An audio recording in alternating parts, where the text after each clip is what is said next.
The letter that changed everything arrived on a Tuesday, folded into thirds, and sealed without ceremony. And Beatrice Ashford read it standing in the narrow hallway of her lodging house, because she could not wait the 11 steps to her room. It was not the letter she had expected. She had written to a solicitor. She had received something else entirely. But she did not know that yet. On that gray Tuesday morning in late October, with the smell of coal smoke coming through the gap beneath the front door and the landlady's cat watching her from the top stair. She only knew that her hands had stopped moving, that the paper was finer than any letter Prewitt and Associates had sent before, and that the handwriting was nothing like a solicitor's hand. She read it twice. She read it a third time. Then she folded it along its original creases, tucked it against her ribs beneath her shawl, and went upstairs to her room and sat on the edge of her bed and thought about what it meant that a man had answered her, precisely and without condescension, and had not told her who he was. She had been 23 years old for 4 months. She had been alone for 9. And she had been writing to solicitors for 6 of those 9 months without a single letter that felt like a reply rather than a dismissal. This was not a dismissal. What she did not yet know was that this was only the beginning, and that the question of the letter's author would take her 11 miles north, and into a life she had not permitted herself to imagine.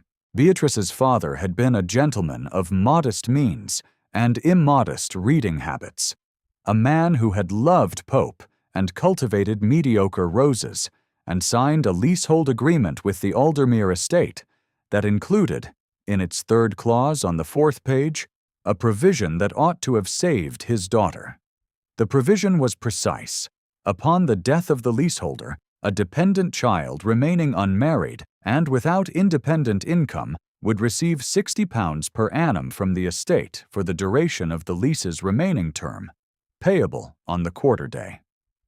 The lease had 4 years remaining, £60 per annum, 4 years, 16 quarterly payments of £15 each. This was not wealth, but it was survival, and survival was exactly what Beatrice required. The estate's man of business had sent her a letter in January informing her that the clause was a matter of interpretation and that the estate did not at present recognize her claim. She had written back the same week, citing the clause by page and paragraph number in prose as level and exact as she could manage. She received a form reply assuring her that her correspondence had been received and would be considered. She wrote again in March. Again in May.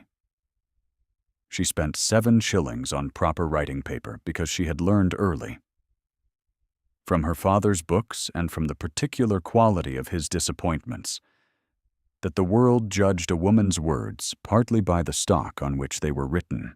She could not afford to look like someone the estate need not take seriously. Prewitt's reply in May was marginally less formulaic and entirely useless. She wrote again in August with a copy of the lease clause transcribed in full, in her own hand, requesting acknowledgement by return post. The reply that came in October, on paper finer than anything Prewitt and Associates used, was not from Mr. Silas Prewitt. It was not signed by anyone at all. It began, without preamble. Miss Ashford, I have read your letters. All 4 of them. The clause you cite is correctly transcribed, and your reading of it is correct. The delay is not a matter of legal interpretation and should not have been characterized as one. She sat in her room for a long time after that first reading. The fire had gone out, and she did not relight it because she was thinking too carefully to notice the cold. The letter was not warm. It was not apologetic in any ordinary sense. It did not offer money or promise resolution. What it did was tell her the truth without softening it, acknowledge that she was right without making a performance of the acknowledgement, and ask, in its final 2 lines, whether she had any additional documentation related to her father's estate that might bear on the matter, and whether she would be willing to correspond further. She wrote back the following morning. She was willing. If you are inclined to follow a story about letters, about patience, about the slow accumulation of understanding between two people who cannot see each other's faces, then stay with this one. What Beatrice and the unsigned correspondent built across 5 letters over 11 weeks is not the kind of thing that announces itself. It arrives the way most important things arrive, quietly and at the wrong time, and already half-grown by the time you notice it. The second letter came 2 weeks after her reply. The unsigned writer had procured her father's original lease document from the estate's records and wished to clarify one detail regarding the quarter-day schedule. He also, in a single sentence at the letter's close, said that her description of her father's rose cultivation had been the clearest portrait of a man he had not known that he had encountered in some time, and that he was sorry for her loss. She had not known she had offered a portrait. She had been answering his question about her father's estate and the lease's negotiation. She read back through her own reply and found, tucked inside her answer about the legal circumstances, a sentence about how her father had read the lease aloud to her at the breakfast table the morning after he had signed it, pleased with himself, the rose cuttings wrapped in damp cloth on the chair beside him, and how she had pretended to listen while actually watching a finch at the garden wall. She had not known that was a portrait. The unsigned writer had seen it as one. The third letter arrived in 3 weeks, in response to hers.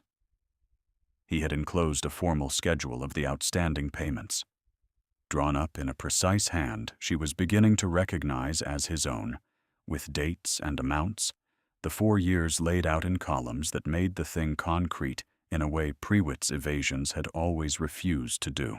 He also, without apparent awareness that he was doing anything unusual, described the particular quality of light on the Thornfield Park Library on October mornings in a single subordinate clause, as if the information had escaped him accidentally. She wrote back and asked what color the library walls were. He wrote back and told her, a faded green, the color of sage left too long, inherited from a previous duke's wife who had perhaps been thinking of something different when she chose it, and who had never been asked. He had chosen not to repaint it. He did not explain why. It was the 4th letter that changed the nature of the correspondence without either of them naming the change. She had asked, with the care of someone who suspected a question was inadvisable, but asked it anyway, why he had responded to her letters himself, rather than instructing Prewitt to resolve the matter directly. There had been a pause of 11 days before his reply arrived, longer than his previous intervals. He wrote, I read your first letter in August, and did not think it would be answered well by anyone else's hand. He did not elaborate. He moved immediately into the matter of the lease's quarter-day calculation and did not return to the subject. She understood more than he had said. She was not certain what to do with that understanding. The 5th letter arrived the last week of November, and it was the most careful he had been. He wrote about the clause's history, about the previous duke's intent in including it, about the specific difficulty the estate's man of business had had in locating the original document. And then, in the letter's second-to-last paragraph, he wrote, I think you should come to Thornfield Park and review the original document yourself. I believe this is the appropriate resolution. Mr. Prewitt will expect you and will have the papers ready. He did not say, I want to meet you. He did not say, I would like to see you.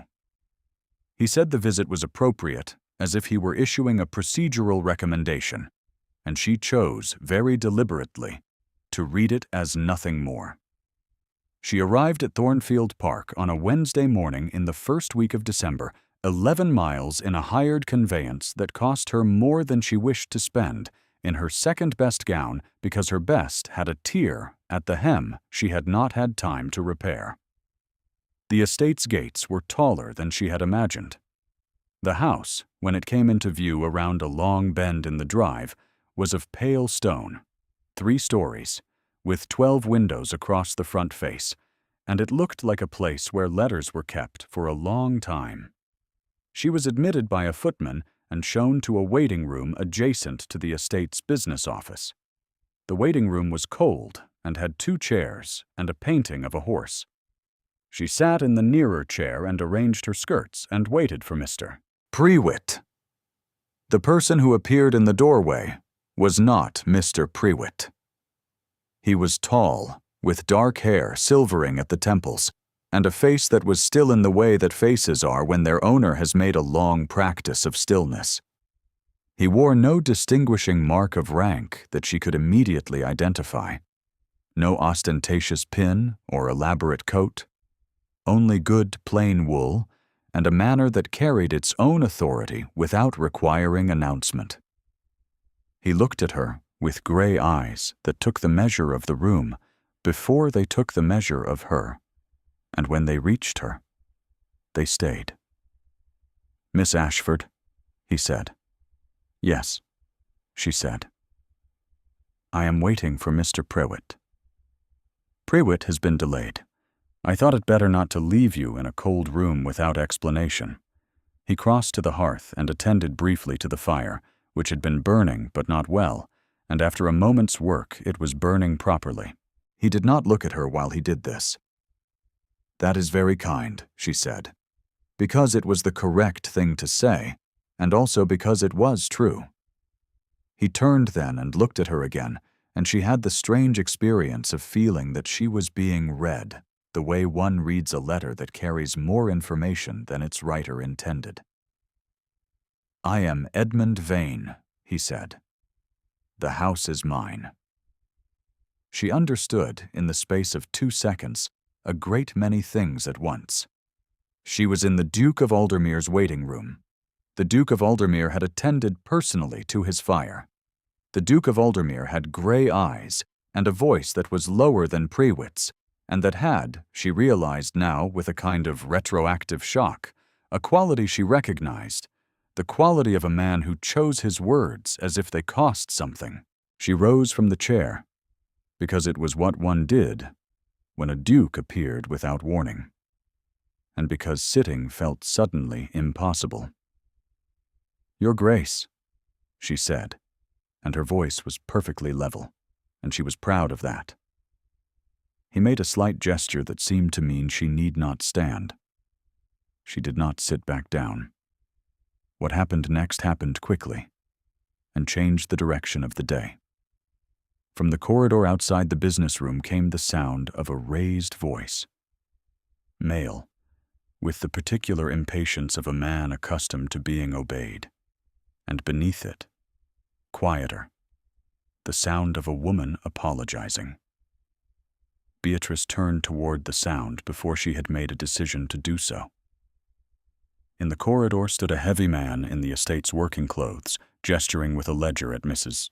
Nan Dove, the housekeeper whose name Beatrice had encountered in her father's letters as a woman who had shown him small kindnesses during his years as tenant, and who was at present very old, and very upright and very white-faced, because the steward was telling her loudly, in front of 2 footmen and a housemaid, that she had authorized an expenditure she had no authority to authorize, and that she would answer for it to the Duke himself.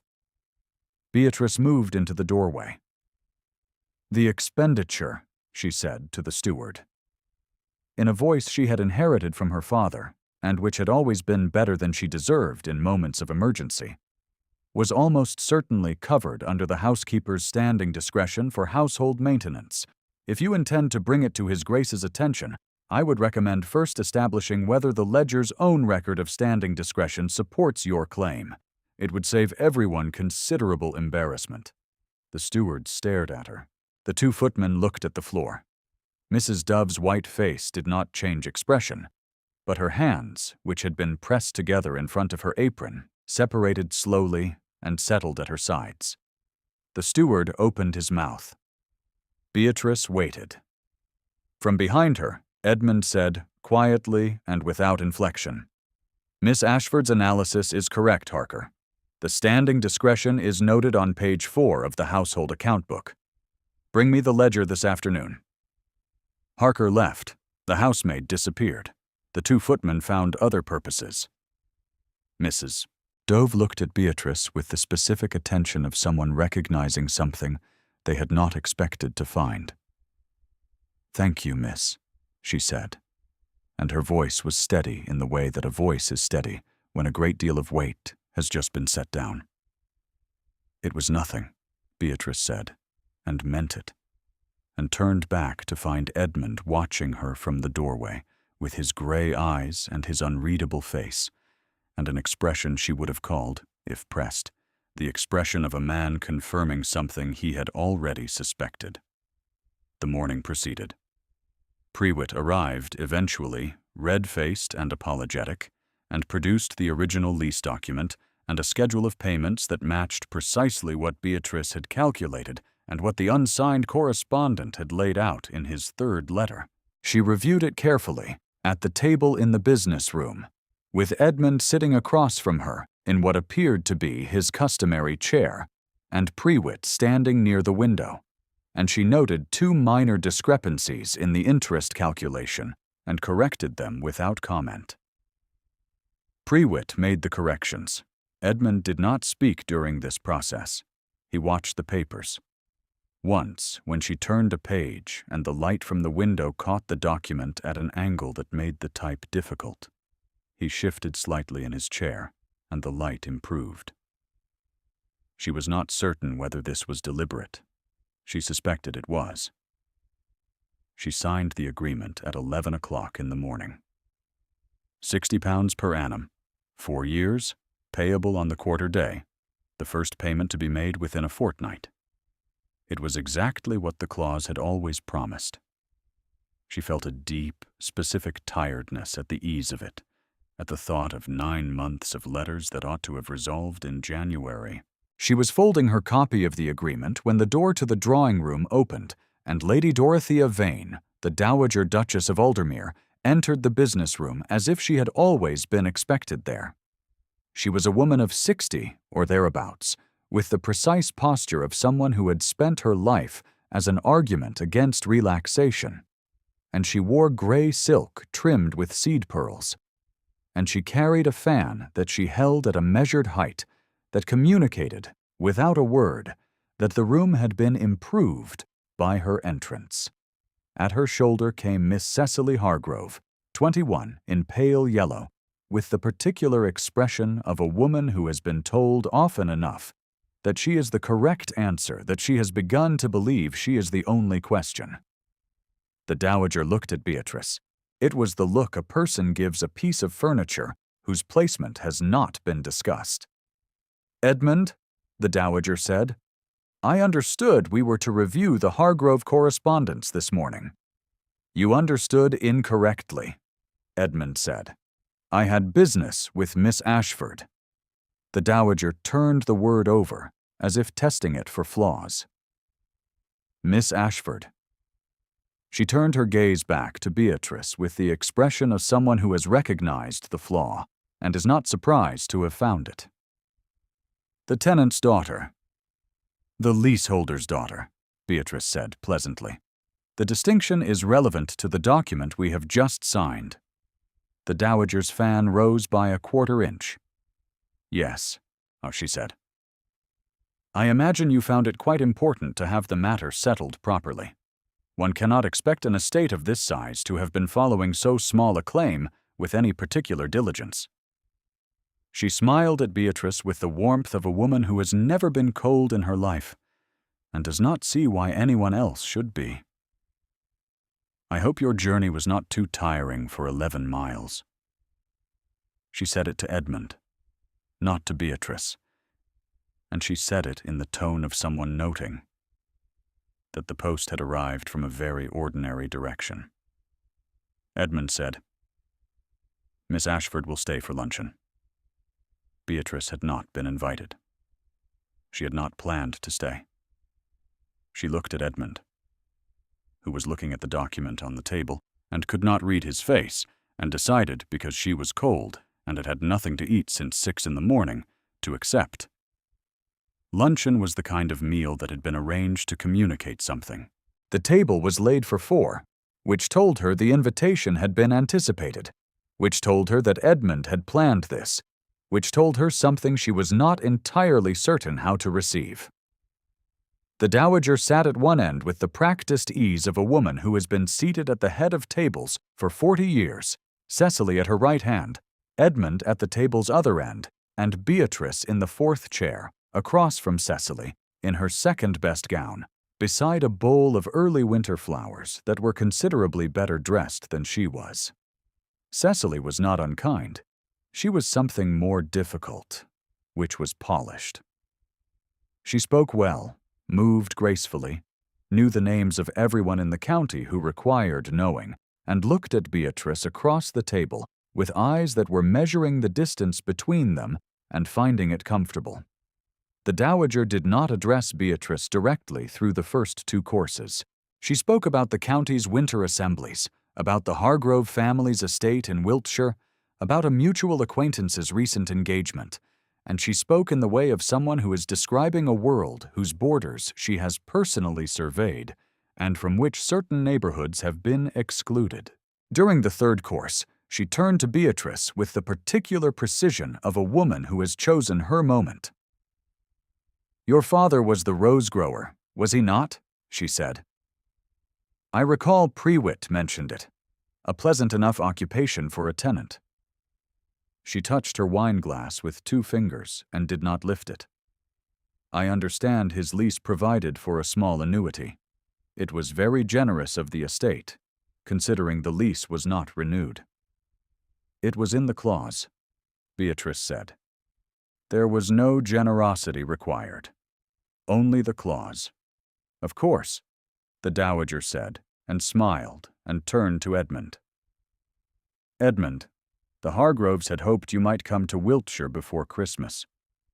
Cecily and I were saying this morning that Thornfield has been very quiet this season," Edmund said without looking up from his plate. "I have been occupied with correspondence."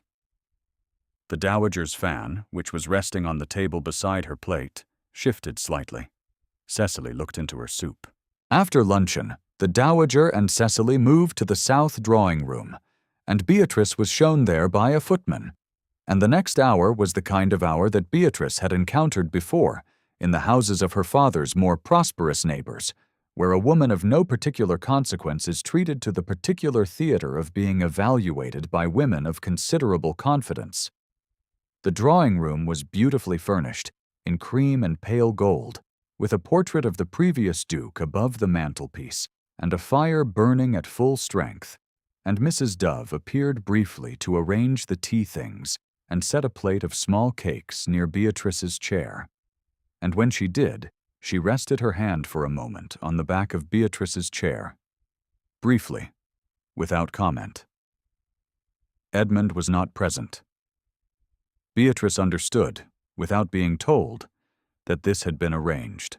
Cecily played the pianoforte, skillfully, the kind of skillfulness that has been produced by 2 hours of daily practice over 12 years.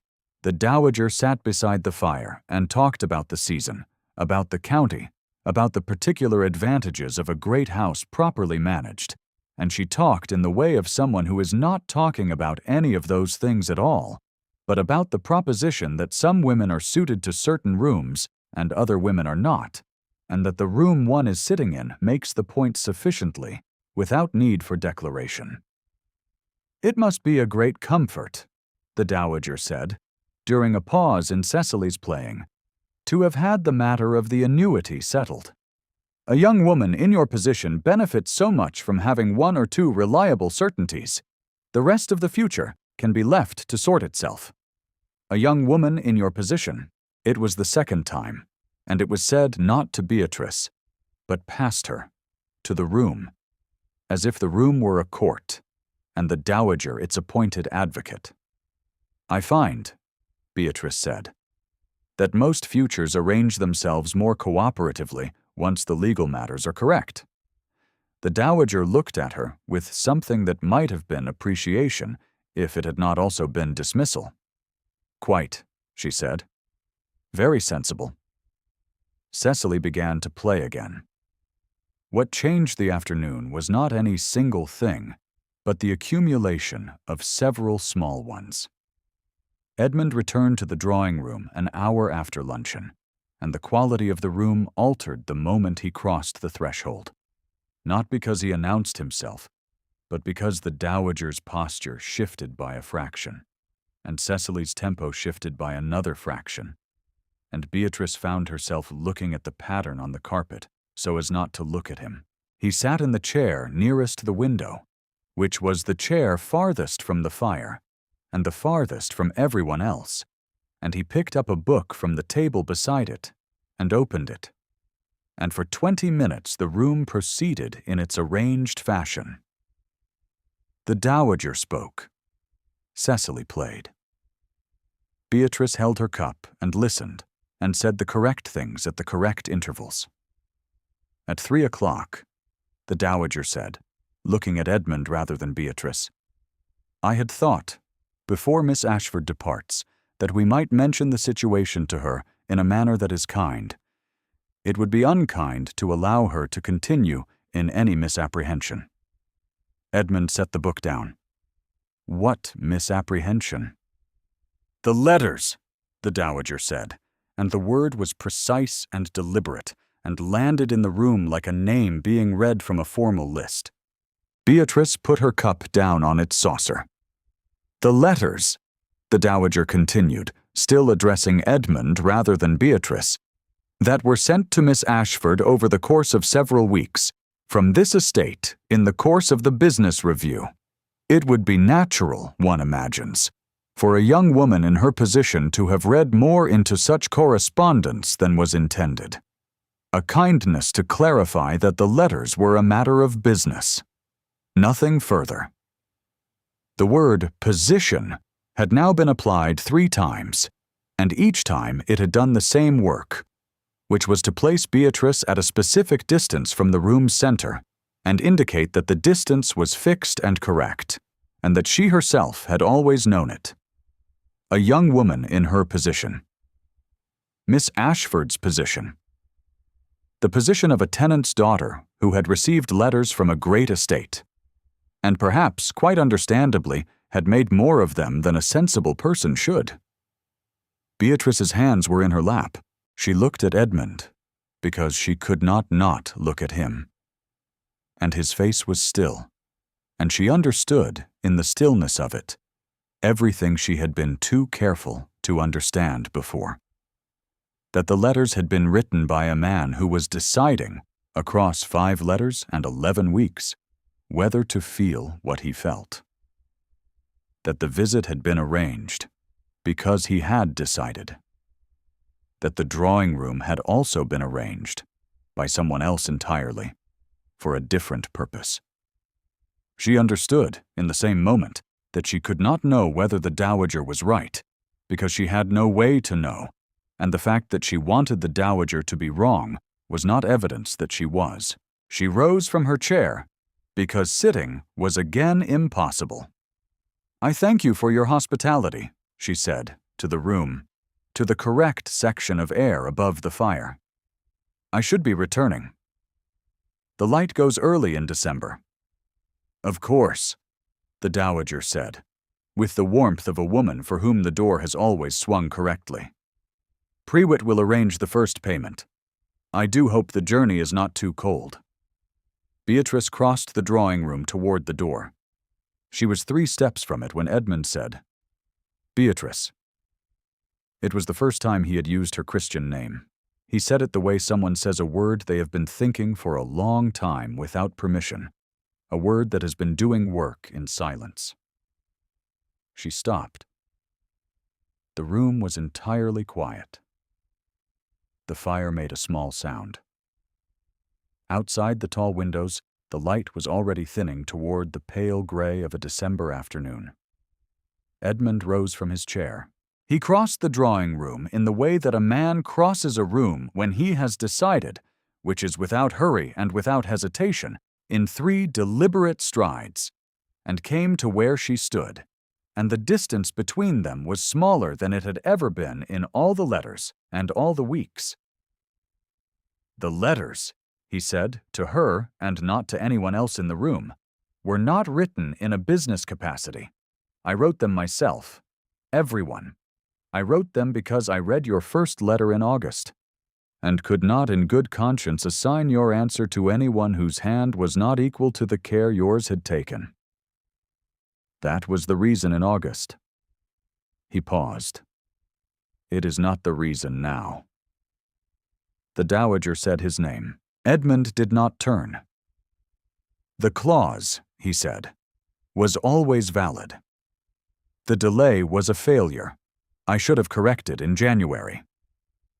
The annuity is £60 per annum, 4 years, payable on the quarter day, and it will be paid without further correspondence on the matter. He reached into his coat pocket and produced a small sealed letter, which he held out to her. Prewitt can confirm the payment schedule. He will also, if you wish, confirm the authorship of the previous correspondence, because I kept copies of every letter I sent, and there is no question of what they are. From near the door, where he had apparently been waiting in the corridor for reasons that now made complete sense, Mr. Prewitt cleared his throat. I can confirm, Prewitt said, with the air of a man who has been dreading this moment and is relieved it has arrived, that the 5 unsigned letters sent to Miss Ashford between October and November of this year were composed by His Grace, the Duke of Aldermere, and transmitted through my office at his direction. The copies are in the estate's records. I can produce them at any time. Cecily's hands had left the pianoforte keys. The dowager had not moved, but something in her face had changed. The specific quality of a woman who has prepared a verdict and discovered that the evidence does not support it, and who is at present adjusting to the revelation in public, before witnesses, which was not the adjustment she had planned. Beatrice looked at the sealed letter in Edmund's hand. She looked at his face. She had spent 11 weeks reading his correspondence and had become, without quite meaning to, a person who knew his handwriting and the length of his pauses and the specific way he said more than he had apparently decided to say. She knew that this moment, in this drawing room, with Prewitt at the door, and the dowager's recalculation happening at the fireside, had cost him something specific. He was not a man who made costly gestures. He was a man who made considered ones. The difference was important. She had been told, across 9 months and many letters before his, that her claim was a matter of interpretation, and that her reading of the clause was perhaps optimistic, and that her position did not entitle her to the attention she was seeking. She had been told, more recently, that any misapprehension she had developed regarding a certain correspondence was understandable, and that a kindness to clarify would prevent further difficulty. She had been told, in sum and in substance, that she was someone whose understanding of things required gentle correction. Every one of those letters had been wrong. She had always known it. She took a breath and reached out and took the sealed letter from his hand, and the brief moment of contact as the paper passed between their fingers was quiet and complete. She said, "The library walls are the color of sage left too long." He said, "Yes?" She said, "You did not repaint them." He said, "No." A pause, the length of a sentence. "There are opinions on the subject. I have not found one that persuaded me." "I have an opinion," she said. "I know," he said. "I would hear it." At the fireside, the dowager set her fan down on the table beside her chair, softly, and did not pick it up again. Cecily rose from the piano bench and crossed to the window, which was the graceful thing to do. The thing that a woman does when she recognizes that the moment has passed, and that the graceful response to recognition is to make room for it. And she stood at the glass and looked out at the December light with the particular posture of someone setting something down. It was Mrs. Dove, coming in from the corridor with fresh tea, who looked between Edmund and Beatrice, and set the tray on the table with the particular care of someone who has watched a great house for a long time and knows the difference between ordinary arrivals and the kind that settle. The annuity matter was concluded before 4 o'clock. Prewitt spread the copies of the 5 letters across the business room table, and Beatrice read through them in sequence, which she had not intended to do with Prewitt present, but which seemed suddenly necessary. The 5 letters that she had read in her cold room in the lodging house. The letters whose handwriting she had learned to recognize by the 2nd, and whose silences she had learned to read by the 4th. They were exactly as she remembered them. They were, she observed, considerably warmer than she had allowed herself to notice when she first received them.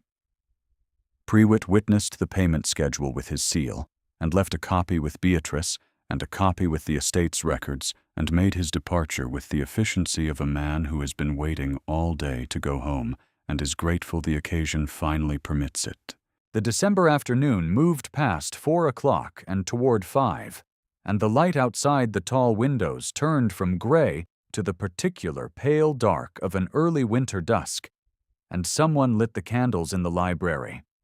And at Edmund's invitation, Beatrice sat in the chair nearest the window and looked at the sage-colored walls and at the shelves that went from floor to ceiling on 3 sides, and at the desk near the far wall where, she understood now, 5 letters had been composed across 11 weeks by a man sitting alone in a November and October of considered choices.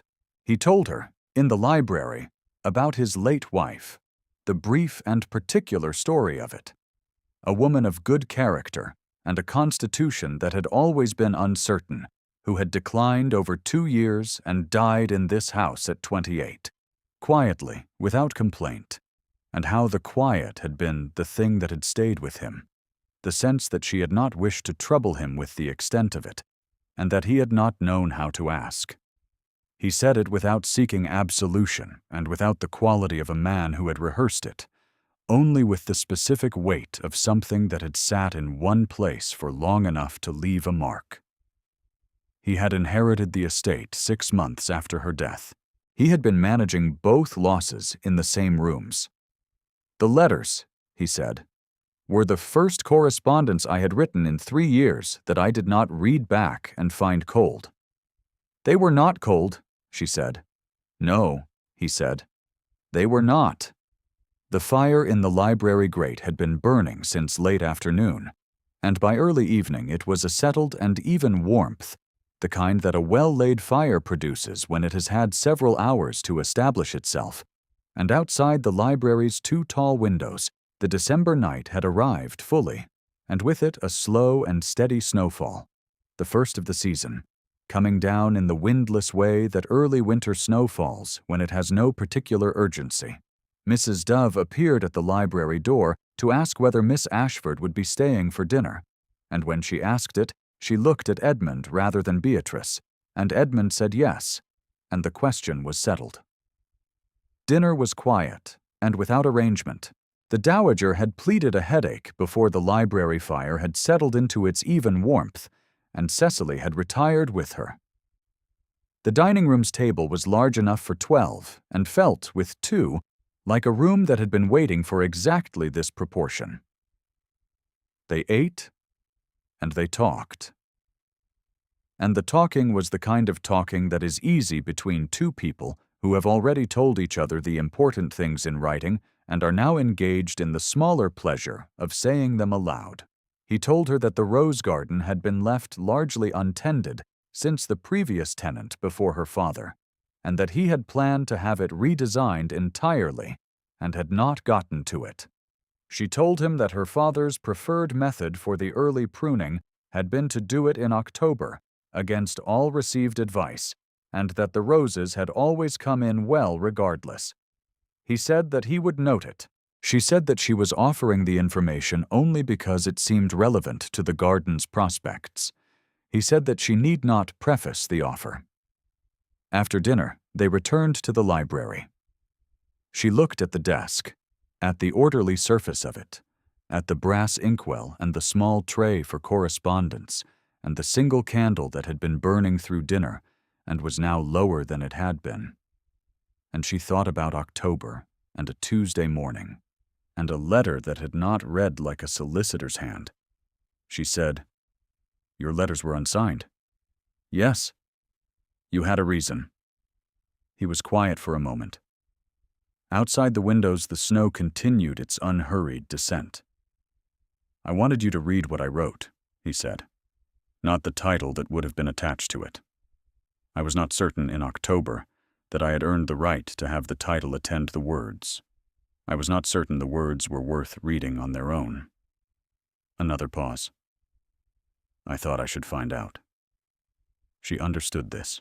She understood it in the specific way one understands things that one's own wound has been rehearsing as impossible, that someone had looked at the quality of her mind in 4 letters and written back to it, not to her position, not to her claim, to the hand behind the claim and the mind behind the hand.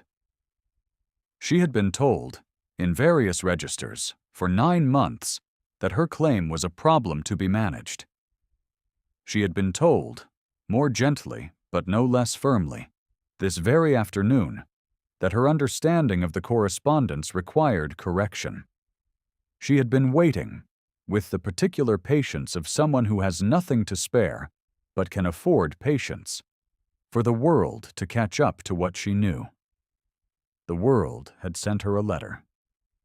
She had sent one back, and now she was here, in a library the color of sage left too long, with the snow at the window, and the fire settled, and the candle lower than it had been, and the 4 years of the lease stretched out ahead of her like something that was, perhaps, only a beginning.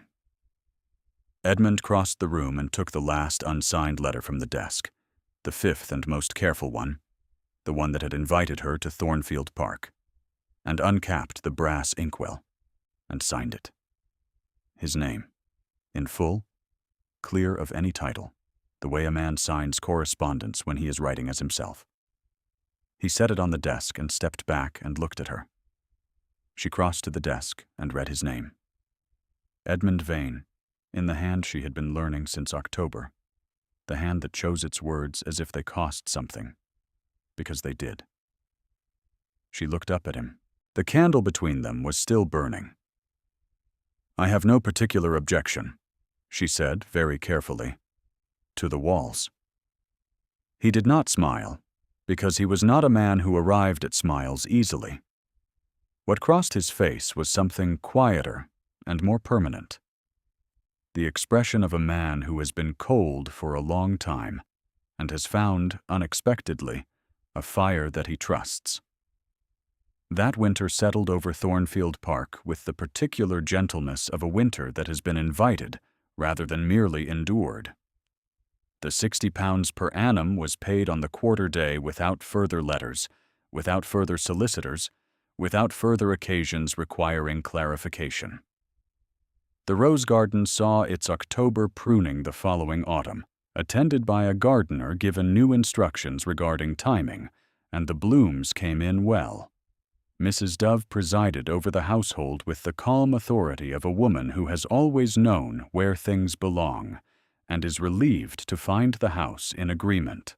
By the following spring, in the library with the sage-colored walls, with the snow long gone from the windows, and the pale morning light laying itself across the floorboards, in the particular way she had been imagining since October, Beatrice Ashford read a letter of her own composition, written in her chair by the window, addressed to no one and requiring no reply, because all the replies had been given.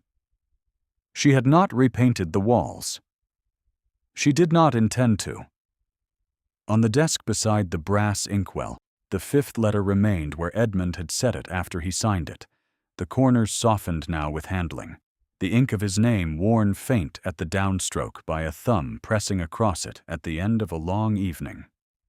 The candle had long since burned down. There was no longer any need of it. If this story found its way into your evening and you felt the weight of one letter answered rightly. Leave a word in the comments about the moment that stayed with you. These stories live longest in the telling, and your telling is part of it.